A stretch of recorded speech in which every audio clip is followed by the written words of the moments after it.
Good morning. Great to be here with y'all. Just really proud to be here and proud of our group for the way we performed last night and found a way to beat a great Auburn team.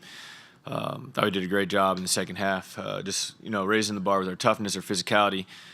Defended really, really well. Won the battle of the boards, which I thought was a big part of that victory. And obviously Walter and his teammates stepped up late, making big-time shots that allowed us to pull out this victory. If you have a question for Coach Golden, please raise your hand. We're going to start with Kevin from Gainesville. Yeah, Kevin Brockway, Gainesville son. Todd, obviously Houston leading the nation in scoring defense. Or a rugged team. I know you've seen some of those kind of teams in the SEC, particularly a team like Tennessee, but just the challenge of dealing with their physicality and how much have you dived into the film yet in terms of how they play defense and what you guys are going to need to do? Yeah, no, they're the best defensive team in America, and they have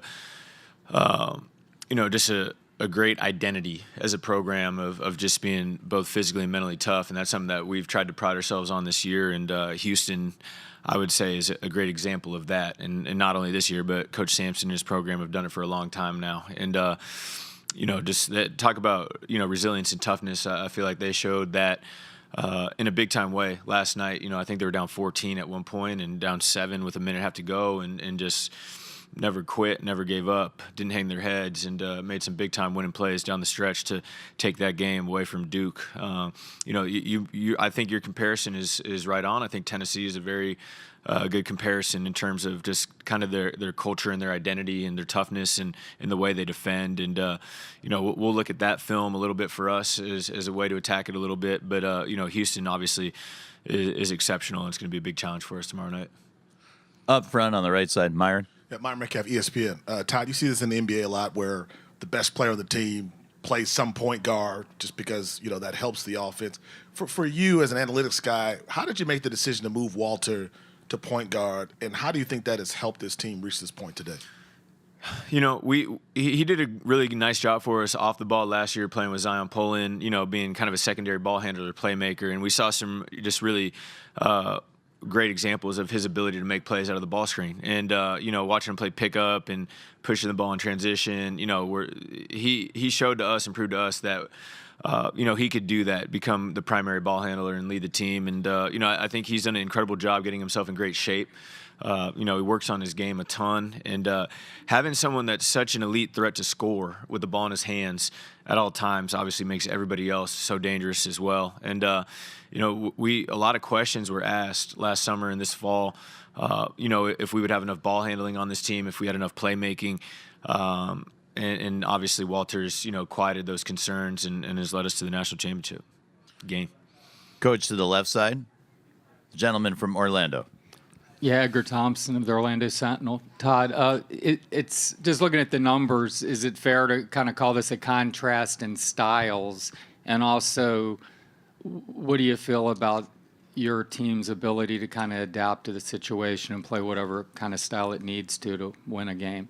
Yeah, it's funny. Analytically, like us in Houston, on Ken Palmer, efficiency margin is like within 0.1 of each other over 100 possessions. And obviously we're an elite offensive team and a top 10 defensive team.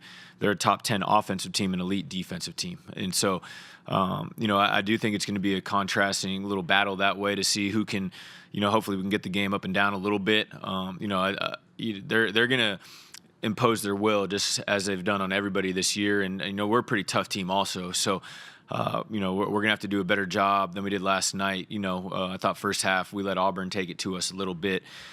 We can't allow that to happen tomorrow night. But they're absolutely an elite team, and the way they guard, they're going to make it really hard on us. I think they'll pressure the ball screen and try to get the ball out of Walt's hands, but they rotate, they're long, and they just play so hard and they're so tough that we're going to have to have great mental and physical toughness for 40 minutes if we want to give ourselves a great chance tomorrow night.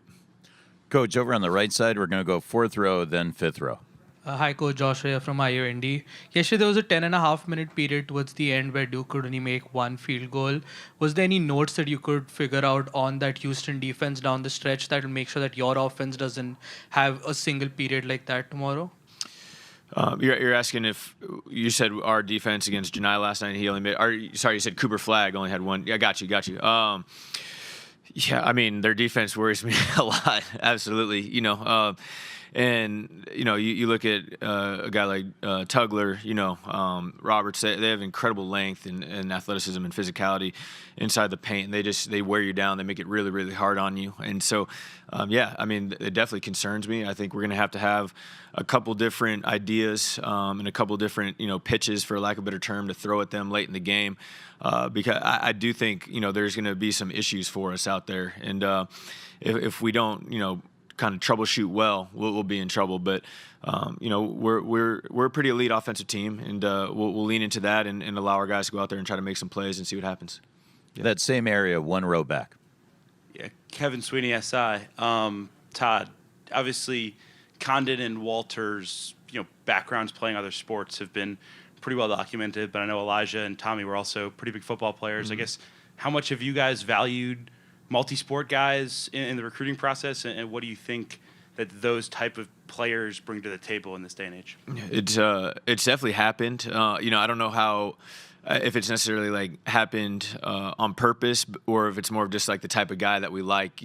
Seems to the high IQ, just super athletic guys generally are guys that are multi-sport guys, and it's funny because just from my experience, I feel like the multi-sport guys have like really good feel and really good IQ, and they've had to get used to playing different sports and being in different situations, and I think it's definitely helped our team a lot. These guys, their knowledge and their ability, to just use some of those experiences in toughness. Like our guy, we have a couple guys that play football, like you said, Tommy, Walt, Alijah. Like they're pretty tough also, and they're not afraid to take hits. And I think that's kind of a hallmark of our team. Coach, we'll take a couple on the left side. Raise your hand, please. Matt Roy, News 4 Fox SA here in San Antonio.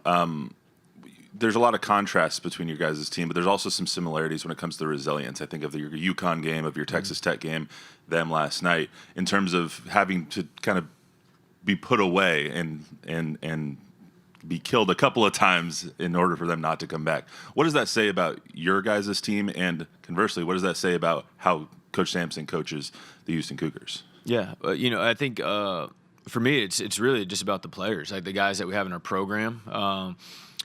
Coach Sampson, I love, the way he talks about his team and the way he talks about his staff. He talks I saw something that, he doesn't take phone calls when he needs, spots on his staff. He just promotes from within, and you can tell by the way they recruit. They're definitely not worried about rankings. They're worried about finding tough-minded young men that are, willing to put the Houston program above themselves, and that's what we've tried to do at Florida as well. And after 3 years, as I said last night, I think we have a great group of those young men in our program that are resilient, that are tough, and that are unselfish. And being compared to Houston's program in terms of resilience is a huge compliment, for us. And it's what we continue to strive to build, here in Gainesville.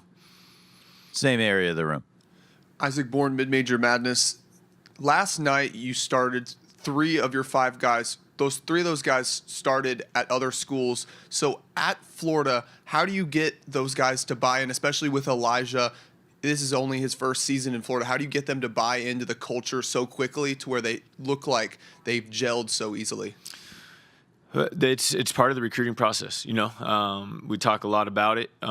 We try to make sure we cross, our T's and dot our I's before they even get to campus, because we don't want to have those issues or run into any problems that way. And so to become a part of our program over these last couple of years, like, you had to buy into what our vision. You had to buy into, putting the program above yourself. And, actually 4 of our starters are transfers, and, Micah is another one that plays where it's coming off the bench. And, they're all guys that we brought in. We said, this is how we want to do it. We think you guys can be a huge part of this and really perfect in terms of fitting in with what we want to do. But you have to be unselfish and buy into it. And they all have, from the start, from the moment they've gotten to campus, they've allowed us to coach them hard. And, that our team talent is elite, and that's why we're still alive. Coach, we'll go to the center of the room, second row. Nick Mantis, San Antonio, KSAT 12, San Antonio. Coach, when you think you've kind of touched on it there, the toughness and the athleticism of your team, but when you think about playing in the state of Texas against a Houston team, and you were hearing how crazy it was last night, especially with an emotional win like that, how do you help your team stay mentally focused especially when it feels like it's going to be a home game for Houston? Yeah, we can draw a little experience from the SEC tournament championship game. I think we're obviously playing Tennessee in Nashville. I probably took for granted what that environment would be like, and we walked in there and it was 80% Tennessee fans, and I was like, man, we got a road game here to try to win an SEC title. I anticipated being somewhat like that tomorrow as well, and it's just part of what you have to get through to win a national championship. Houston is an amazing team, and they deserve this opportunity. Obviously, they're going to have some great momentum, and they should have a lot of people here tomorrow night. And for us, it allows us to add another chip on our shoulder and try to prove that we belong and that we can win in another hostile environment. But it'll be a bigger challenge because of that. But it's nothing that we haven't seen before this year, and we've been able to fight through it. So I'm hopeful we will as well tomorrow night. Coach, our next question is in the back of the room on the left. Nick Levine, Guardian. Coach, when teams put 2 on the ball against Clayton with the ball screen, which probably Houston, I'm sure you're expecting them to do, what are some things you can do to help him still get quality shots? The key is going to be the other guys stepping up, making enough plays to where they don't feel comfortable doubling them every time, And the great thing for us is our bigs are great decision makers and playmakers in the middle of the floor. You saw it last night with Tommy for a lot of the second half when Auburn was trying to put 2. We could just throw him the ball, and now he's playing 4-on-3, and he's a great decision maker, and we'll live with the results of that. If our bigs are able to hit a couple pick and pop threes in the middle of the floor, I think that'll be really important because, that's something that might take away a little of their aggressiveness in the ball screen coverage. I think he's going to be capable to run around it a little bit and, keep them on their toes in terms of whether he's going to get off of it quick and let somebody else make the play or try to get in the paint. So, it's going to be a challenge. And again, I think the other guys, as we've done all year, are going to have to step up and take advantage of, having 4-on-3 after he uses a ball screen. That same part of the room, left side. Hey, Todd, Noah Ram, Gainesville Sun. Just talk about how contrast, sticking on that theme, you and Kelvin, I think Kelvin was already coaching by the time you were born. Going against a coach like that who has all that experience and has seen it all, what kind of challenge does that bring for tomorrow night, especially that he's also coached in now a couple of Final Four games? Yeah, I mean, he's just an amazing coach. That's the biggest challenge. He's done it at an incredibly high level for a long, long time at a lot of different places. And, Coach Sampson in the Houston program is definitely, one of, if not the toughest programs in America, and they've been doing it for a long time. And, in my estimation, a little underrated as hard as that might be to believe. Like they're just an elite program, and they're so consistent. They're so tough. 19-1 in the Big 12 this year, 18-game winning streak, I think, right now that they're on. And, it's a huge challenge for us. But for us to continue to put ourselves on the map and continue to get Florida basketball where we want it to be, tomorrow night's a great opportunity. We got 40 minutes for one chance, to win a national championship and, continue to put ourselves in that conversation. But obviously he has a longer resume than I do. He's been at it a little longer than I have, and it's going to be a huge challenge for me, to compete against him tomorrow night. Left side, Orlando. Yeah, Mike Bianchi, Orlando Sentinel coach. Obviously, Gator Nation's very excited right now. It's been almost 20 years since they played for a national title in football or basketball. I'm curious, have you had any memorable interaction with a longtime fan or a booster or something that sort of stuck out, that they just expressed their gratitude about how excited they are? When we got back to the hotel last night, there were a lot of people there that were fired up and really happy about our advancing to the championship game. And it's been awesome, man. These last couple of weeks, I go back a month, I feel like we've gotten some really good momentum. And, winning the SEC title, tournament championship, ever since then, we've gotten a lot, well, really before that, but that was really when the support, started coming in waves. And it's been awesome, man. Our players really appreciate it. Our staff appreciates it. And I know our fans and our alums and our boosters enjoy, being back in this environment, being back, having the opportunity to compete, to win a national championship. And, we're just hopeful that we can continue to bring them joy and, have them be able to enjoy the experience. Back to Myron up front. Coach, we reached halftime. Todd, what were some of those early practices like and some of the growing pains that maybe Walter experienced when he made that switch to point guard full time, and how has he evolved since then? He's done a pretty dang good job of it all year. I think the conditioning part was a huge key. Just the way, I think for him, going to get NBA workouts last spring and summer, spring, summer, whatever you want to call it, I think was really, really big for him too, to be able to get some good feedback from, 6 or 7 NBA teams. It really motivated him, and he was a good hard worker prior, but I feel like after he got back from the combine, it was like he wasn't going to be denied. He just really raised the bar in terms of his work ethic, and we felt really good all summer, watching these guys play and practice, that he would be able to handle it. And, we had enough weapons around him with Alijah and Will in our front court being so good with the ball, and then Zell and shooters coming off the bench, that he would be in a position to be successful. And, obviously he hasn't been perfect all year, but he's been pretty dang good over these last couple months. And, again, I'm just really happy for him. Midway back on the right. Coach Mike Miller, Field 68 Daily. You got your first NCAA tournament win this year. You're playing for a title tomorrow. It must feel like there's this really steep learning curve you've hit over the last 3 weeks. Are there any significant lessons you've taken from these games? Because you guys have had all sorts of outcomes. You've had all sorts of performances that went down the wire. You've had dominant performances. Are there any specific lessons you've had and you're applying right now? It's just not. None of these games are the same. All of them provide different challenges and different decisions that we have to make. Different preparation in regards to how we want to get our guys ready. I think the UConn game was huge for us because that was the first time in a while that we had been really tested, and that we had our back against the wall. To be able to win that game, and to be honest, I think we came into this NCAA tournament with some pressure after winning the SEC tournament championship. We were playing free and loose for a long time leading up to that. And then that first weekend, obviously we played great for the first 15 minutes against Norfolk, and then we tightened up a little bit. And that UConn game, I felt like, we felt so much pressure to win, and as you need to in the tournament, but we weren't playing as free as we had before. And so winning that game gave us a little bit of freedom, and we relaxed. And I would say the Tech game was similar. I thought we played great against Maryland, and then Tech, they were kicking our butts for a while and got us down 10 in the second half, and it showed a lot of grit and more resilience. And once we got here, we kind of felt like we had the weight of the world off our shoulders in terms of we made the Final Four. Now it's just time to hoop, go out there and see what happens. And that's definitely how I feel now going into tomorrow night. Coach, we'll head to the back of the room on the left. Jackson. Coach Jackson Schenk, Hoops HQ. With Billy Donovan being inducted into the Hall of Fame yesterday, it was a big moment for Gator Nation. Was there any extra motivation behind you reaching the national title game for Florida for the first time in so long? And did he share any advice with you before the matchup yesterday? I wouldn't say that it, added any motivation. Like we were awfully motivated to make this championship game. Regardless, I would say it was really neat, to be able to do it with him in the building, with him being honored, and for all of our fans and supporters that were here, just an incredible full circle moment, for him being celebrated at halftime, 20 years ago, him leading this program to back-to-back national championships.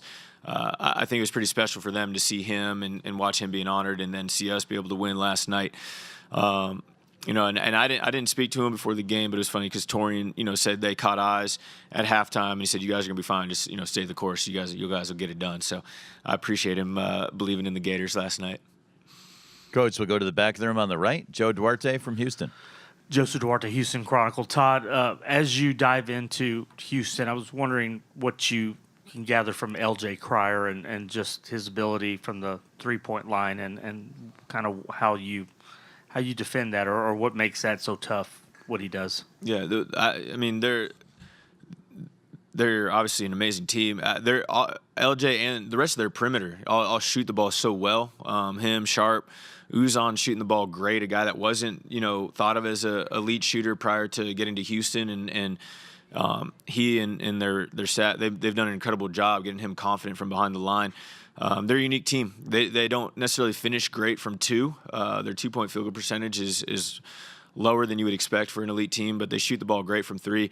And I'm not sure how analytical they think about the game, but they're an incredibly efficient analytical team. They don't turn the ball over, and they get back all their misses. And they're very difficult to defend because of that. And I think a big part of this game tomorrow is going to be the battle of the boards. Whatever team is able to gain an advantage there, I think is going to give themselves a great chance. We have to take care of the ball because they don't turn it over. They don't beat themselves, and at times, we hurt ourselves that way. But with LJ and the rest of the perimeter, we got to do a good job limiting their good 3-point attempts. We big picture goal is going to be make them take tough twos and then fight like hell to get the rebound. And every rebound we get is going to feel like we won the game, I feel like. So if we can do a good job keeping them off the boards, we'll give ourselves a chance. Third row, center left. Hey, Matthew Lermo with Spurfict. Both you and Houston turned up the defensive intensity in the second half of your games, and I just was wondering, how do you think you stand up against them defensively, and what are Ruben and Oliver's roles specifically against Houston coming up on Monday night? You said Ruben and Oliver? Who's Oliver? Give him the microphone back. The really tall guy? Yeah, he's not playing this year. Okay. Yeah, but anyways, sorry, the question was about guarding their bigs. Ruben? Yeah, I mean, just obviously, per usual, I thought our front court was super important for our victory yesterday. Janai had a great first half, but I thought we made him work really hard to have that first half. And in the second half, I just thought our depth played out pretty well. Having Micah, Tommy, Ruben, and Kondo being able to run bodies at their front court was effective, and they did a great job guarding one-on-one in the second half, and we're going to have to do the same thing tomorrow night. On the left side toward the back. Fransbury Gator Bait. Todd, have you had the chance for it to sink in yet that here you were not all that long ago, a walk-on at St. Mary's, and a short time later you're coaching for a national championship? Have you had a chance for that to sink in at all? Yeah, I mean, it's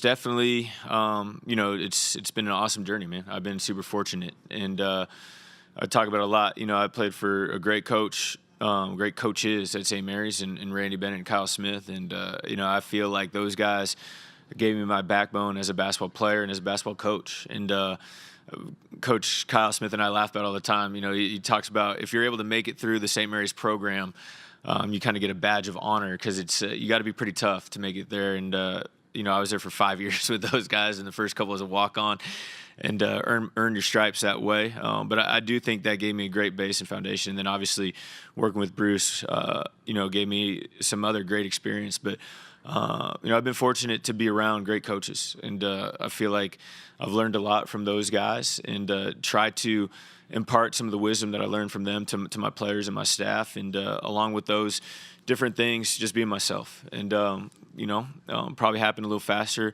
than some people thought it might, but we're here now, and we're 40 minutes away from being national champs. We got to beat an incredibly difficult team on Monday night, but we're in the arena, and at this point, that's all I could ask for. We'll go back to Edgar. Todd, personally, do you relish going up against guys with so many years of experience? I mean, a lot's been made of your youth. I mean, it was shaping up to be the two youngest coaches going against each other, and now it's you and Kelvin Sampson. Do you relish those opportunities to go against super established Hall of Fame caliber guys? I mean, it's an honor to be able to do it. I'm just happy we're still playing. I don't really necessarily. I mean, obviously we respect everyone that we're playing against. We don't fear people. We respect them, and that goes for the coaches as well. All these guys that we're competing against at this point are either Hall of Fame coaches or potentially on their way to being Hall of Fame coaches, or really, really successful head coaches, and. The fact that we've been able to compete and stay alive, through 5 games in the tournament, I'm incredibly proud of that. And, this is a great opportunity again for us tomorrow night. Coach Sampson's a Hall of Fame head coach. If we're able to beat them, it'll be a great honor. And, just having the opportunity is something that I don't take for granted. Up front on the left, Aaron. Todd, Aaron Beard with the Associated Press. In recent years, the NCAA has kicked around the idea of a joint Final Four with the men's and women's in the same city, a kind of a big extravaganza of basketball, basically. now as someone that's experienced, the men's side's biggest stage, I'm curious what your thoughts would be of something like that if it ever came to fruition. I think it could be awesome. I don't have a great answer or understanding of what the logistics of that would look like. I think it might be a little difficult to be able to do that. But the women's Final Four has been incredibly exciting. I think it'd be pretty neat to be able to bring the fan bases of both the men's and the women's side together and have an experience like that. There's never too much great basketball that you could have going on, at the same place at the same time, especially, in the collegiate ranks. Up front on the right, back to Myron. Todd, your team has had a bunch of explosive runs, throughout the season, throughout the NCAA tournament. What role do your rim running bigs have in your ability to do that? I'm glad you asked that because it's an incredibly valuable part of what we do. And, we talk about the backcourt a lot, but the just how hard our front court plays, and you talk about the rim running, that's that constant rim pressure that I think wears, bigs down and wears other defenses down. And we occasionally will steal 4 to 6 points a game, just being able to throw ahead and let them finish the basketball. But again, it's a 40-minute game, and our depth, our ability to run guys at our opponents, and just that constant pressure that we put on the rim that makes defenses account, for those bodies, I think is really, really important to the way we play offensively, for sure. Left side, just to the right of the aisle. Yeah, Todd. Just wanted to ask again about LJ and just playing for a guy like Scott Drew his first few years at Baylor. How much do you think that helped? Obviously, a championship-winning coach as well. Just getting that experience those first few years and kind of carrying that over to Houston. Yeah, I'd compare it to Alijah. Obviously Alijah didn't win, but making it to the Final Four, playing for a great coach, Dusty May. I got to imagine LJ is similar, for Coach Sampson. I was watching Scott Drew talk about LJ on game day yesterday, and he had great things to say about him, and that he had wished he was still in a Baylor jersey. So that's a pretty big compliment to receive from a coach. But he's an incredible offensive player, and we got to do a really good job on him early and often to give ourselves a great chance tomorrow night. And his experience, I'm sure, is helping them along their journey as well.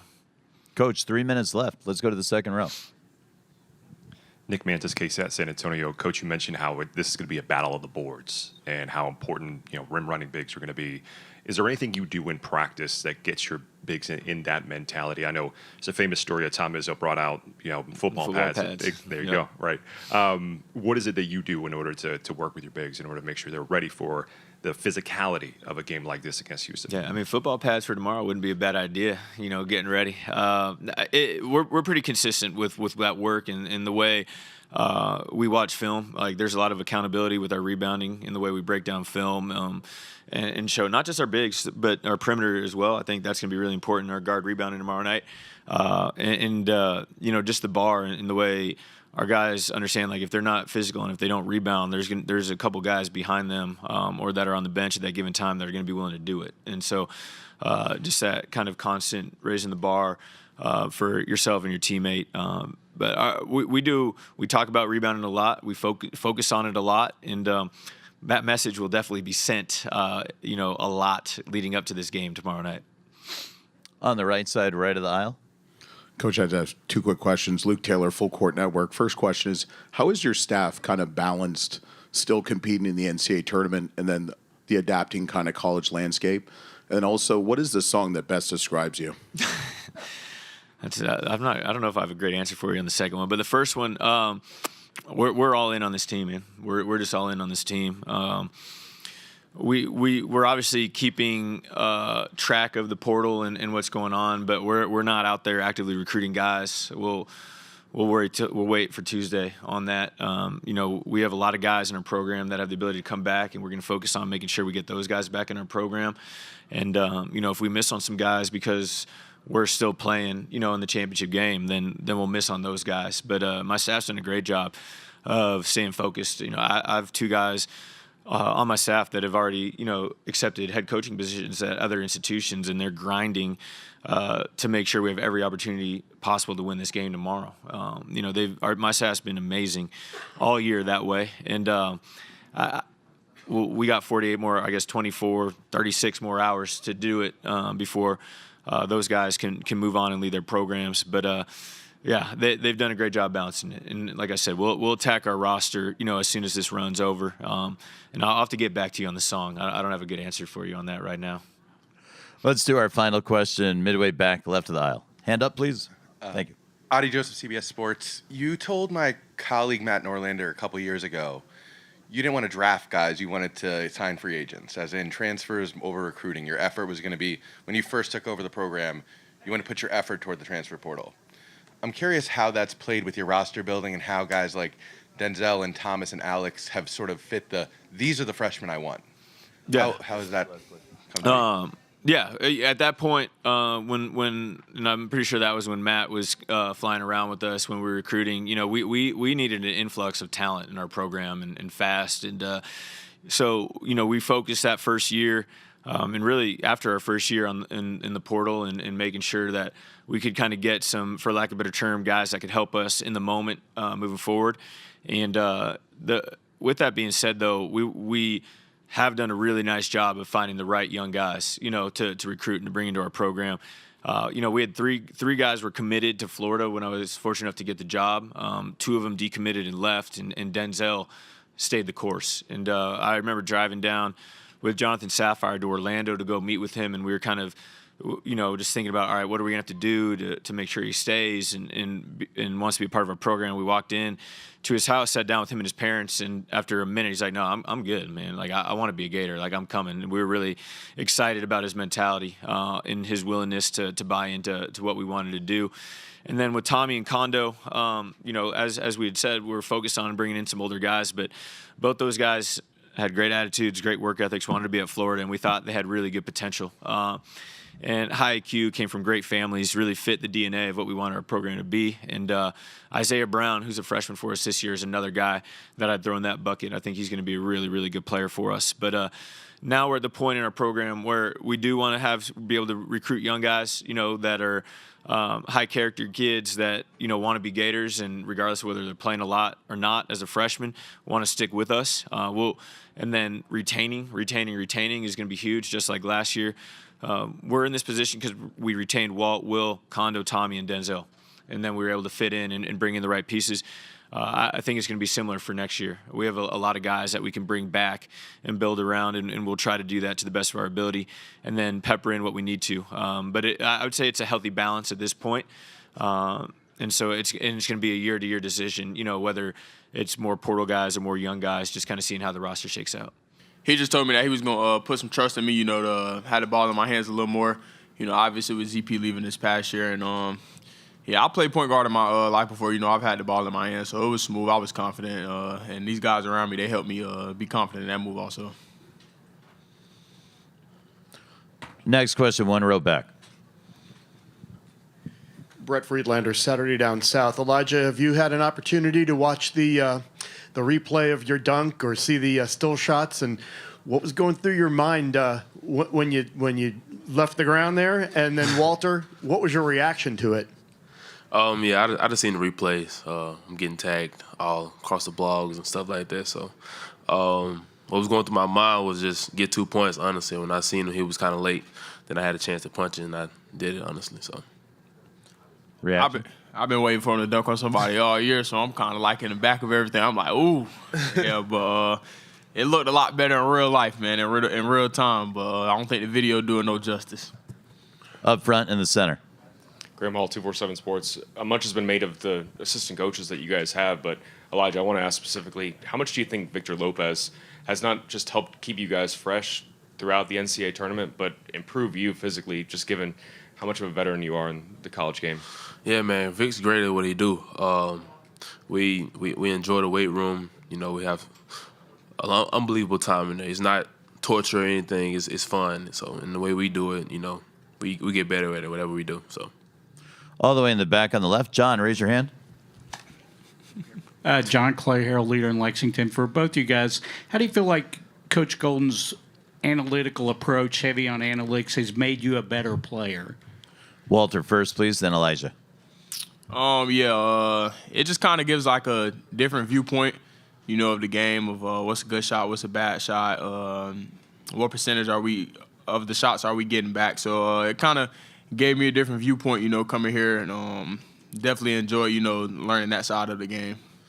Yeah, like Walter said, honestly, it's a different perspective of basketball, honestly, and it's just a credit to him and how smart he is and how good he do his job. To the right of the aisle. This is for Alijah, no Ram, Gainesville son. When Coach was out here, he was talking, kind of comparing LJ Cryer to you, playing for, great coach, transferring over, having postseason experience. Just talk about how him being in, as a freshman, winning a national title, and then coming to Houston, what difficulties that could provide, knowing that he's kind of seen it all. Honestly, I don't know. I look at the game as basketball. I look at everybody else as, as regular humans. No discredit to him, but I'm just excited for Monday, honestly. So we'll see what that brings. Fellas, Chris Harry's trying to hide from us all the way in the back and on the right, but we found him. Chris Harry, FloridaGators.com. Walt, what do you recall about Kevin Hovde's visit to see you in Lake Wales, or was it, I think, at Bartow High, and then you all going to a restaurant, him putting you through or showing you the videos of Jalen Brunson and the Billy D stuff that he talked about? Yeah, man, I had Coach Hub out there with me during Bartow. It's like the condition is called plyo, so he's seen a little bit of that. And then we went out and got some food after. He was just showing me a lot of film on what the Knicks run for Brunson, kind of some things he wanted to do with our offense this year, stuff like that. So definitely enjoyed when he came down and visited. All the way in the back, left side. Matt Roy, News 4 Fox SA here in San Antonio. Guys, the resilience has kind of been the definition of both of your guys' teams, between you guys, the UConn, Texas Tech last night, and the Cougars obviously doing what they did. Why is your team so resilient and kind of the unwillingness to lose? Walter, you can take that first. I've been saying it for a while now, just the togetherness of our team, the love we all got for each other. It allows us, not break apart during adversity. So, man, we just stay together in those moments. Obviously, I can't speak for Houston team and what they got going in the locker room, but they seem like a very together team also, so it should be a good 40-minute fight. Alijah. I agree. Good answer. Next question is midway up the aisle to the left. We'll take that one in the back. Go ahead. It's Alijah, CBS Sports. What was it that Todd and his trip to Coach Golden and his trip to New York to recruit you swung you from staying with this is for Walter, swung you from staying with Coach Pitino to going to Florida as Coach Pitino went to St. John's? Like, what was it that won you over in that trip? Just their willingness. I think that kind of showed how bad they wanted me. That was one of the things, and I think it was very smart of them also. Me and my high school coach talked about it after how they kind of got up there right after to see me as soon as I basically left St. John's. It was only a couple hours. They got up there, got to dinner. So, man, I kind of just was able to spend like 3 hours, reflecting on Florida visit, reflecting on St. John's visit, thinking about some things, thinking about some family stuff also. Then they came up, and I ended up committing that night. Our final question for Walter and Alijah will come on the left side. Orlando. Yeah, Mike Bianchi, Orlando Sentinel, Walt, or Alijah. When you guys win these big games and you see the fans just embracing you guys and how much it means to them, what goes through your mind when you see that? It's been a long time since the Gators have played for a national title in basketball or football. Walter first, please. I'm just thankful, man. Obviously, Florida basketball has a great history. I grew up watching it. Obviously, we got T. Green on the staff to tell us about the experiences. So, just a great feeling, to go out there and win games and have Gator Nation supporting us. Alijah, do you agree? Yeah, I do. You can elaborate. Yeah, that's what it's about. That's what it's about. Just embracing the fans and they're embracing us. That's what we put the work in for. When we put that jersey on, it just means more.